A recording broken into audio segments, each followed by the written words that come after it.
Shalom, selamat malam Bapak Ibu, Saudara-saudari yang terkasih dalam Tuhan kita Yesus Kristus. Puji nama Tuhan, pada malam hari ini kita bisa berjumpa kembali dalam Renungan Malam Resort GKS Sampit atas perkenaan Tuhan. Dan kita akan merenungkan firman Tuhan pada malam hari ini sesuai dengan Almanak Gereja Kalimantan Evangelis, yaitu diambil dari kitab Perjanjian Lama 1 Samuel pasal 19 ayat 8 sampai ayat yang ke-17. Saya akan membacakan 2 ayat saja, yaitu ayat 11 dan ayat 12. Silakan Bapak Ibu Saudara dapat membaca ayat ini di rumah secara keseluruhan. Demikian. Kemudian Saul mengirim orang-orang suruhan ke rumah Daud untuk mengamati dan untuk membunuh dia pada waktu pagi.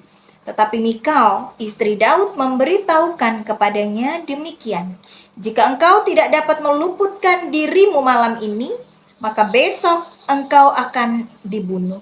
Lalu Mikal menurunkan Daud dari jendela, ia pergi melarikan diri, dan luputlah ia. Bapak Ibu, saudara-saudari yang diberkati Tuhan kita Yesus Kristus, pernahkah saudara mengalami peristiwa di mana saudara telah berjuang, ingin berbuat yang terbaik, berbuat begitu tulus bagi Tuhan dan sesama, tetapi justru direspon negatif atau dinilai salah, bahkan tidak dihargai sama sekali? Hal semacam ini juga yang dialami oleh seorang hamba Tuhan yang bernama Daud. Tidak hanya itu saja, saudara, lebih daripada itu, kehadiran Daud dianggap sebagai ancaman.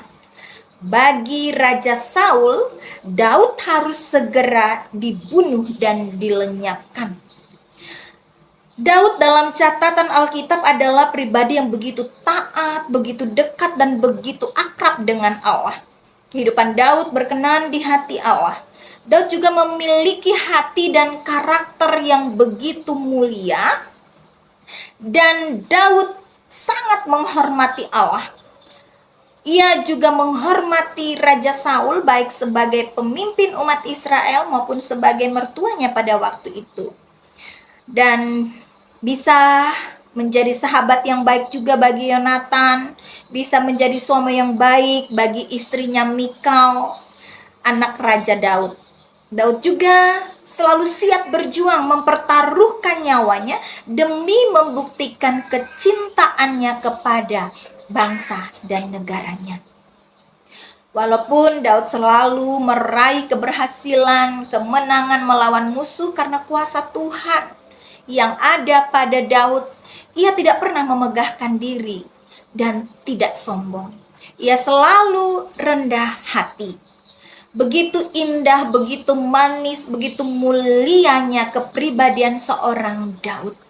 Rupanya ketulusan dan kebaikan Daud bukannya menyenangkan hati Raja Saul, sebaliknya justru menjadi ancaman. Apalagi ketika banyak rakyat yang begitu mengasihi Daud, semakin menyulut kemarahan Raja Saul. Hati Saul iri, dengki kepada Daud. Dia tidak mengingat lagi kebaikan-kebaikan yang sudah pernah Daud perbuat kepadanya. Bahkan sumpahnya demi nama Tuhan di depan Yonatan sebelumnya yang tidak ingin membunuh Daud dalam ayatnya yang ke-6 telah dilanggarnya. Dalam ayat 8 rupanya kemenangan Daud membangkitkan iri hati Saul. Saul kumat lagi-lagi berusaha ingin membunuh Daud. Bapak Ibu Saudara terkasih, dalam ayat 10 kita bisa melihat Daud menancapkan tombaknya, namun mampu dielakkan oleh Daud. Dalam ayatnya yang ke-11 yang kita bacakan tadi, Saul memakai cara lain lagi untuk membunuh Daud dengan mengirim orang-orang suruhan ke rumah Daud. Dan kita juga melihat Bapak Ibu, dari kesemuanya apa yang dilakukan oleh Raja Saul, semuanya gagal. Tentunya bukan kebetulan kegagalan membunuh Daud ini, saudara, dan bukan juga karena keberuntungan dan kehebatan dari Daud sendiri, tetapi semata karena Tuhanlah yang menjadi pembela dan yang berani, yang saat ini memberi perlindungan bagi Daud. Tuhan juga telah memakai Mikal, istri Daud, dalam ayat 12. Begitu dia berani menyelamatkan Daud, menurunkannya dari jendela untuk melarikan Daud, walaupun dia harus tega membohongi ayahnya sendiri demi membela yang benar, ketimbang membela ayahnya yang jelas-jelas berniat jahat kepada Daud. Bapak Ibu Saudara yang terkasih dalam Tuhan kita Yesus Kristus, bagaimana dengan kehidupan kita saat ini? Belajar dari nas ini. Yang pertama, jauhkanlah dan jangan pelihara dosa seperti yang dilakukan oleh Saul. Jangan mencemarkan diri kita dengan hal-hal yang tidak kudus. Jangan beri kesempatan dan jangan biarkan roh-roh jahat menghinggapi kita. Undanglah roh Allah setiap saat memimpin dan menuntun kehidupan kita, agar hati, pikiran kita, serta perbuatan kita bersih dan berkenan di hadapan Allah. Yang kedua, belajar dari Mikal. Beranilah kita membela yang benar dan tidak berpihak kepada yang tidak berkenan di hadapan Tuhan. Yang ketiga, Tuhan juga berpihak dan membela Daud yang benar, saudara. Di saat paling mencekam, paling mendebarkan, Tuhan hadir melepaskannya dari maut. Tuhan Maha Kuasa dan sanggup melakukan perkara besar. Roma pasal 8 ayat 31b.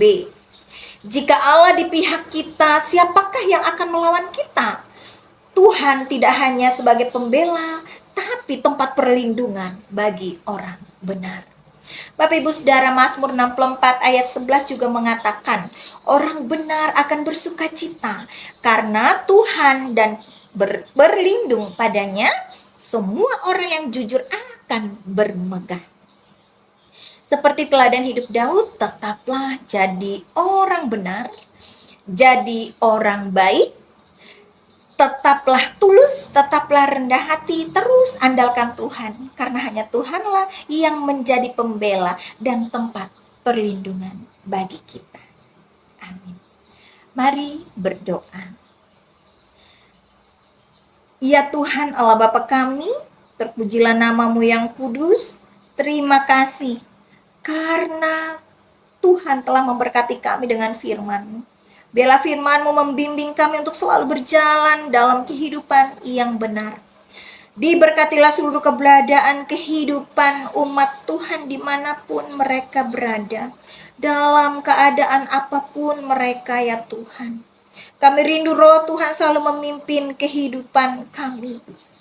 Dan Tuhanlah yang menjadi pembela, tempat perlindungan bagi kami sekarang dan selamanya. Amin. Terima kasih sudah mendengarkan firman Tuhan pada malam hari ini. Semoga saudara selalu dalam keadaan sehat, penuh semangat dan sukacita di dalam Tuhan. Tuhan Yesus memberkati. Shalom.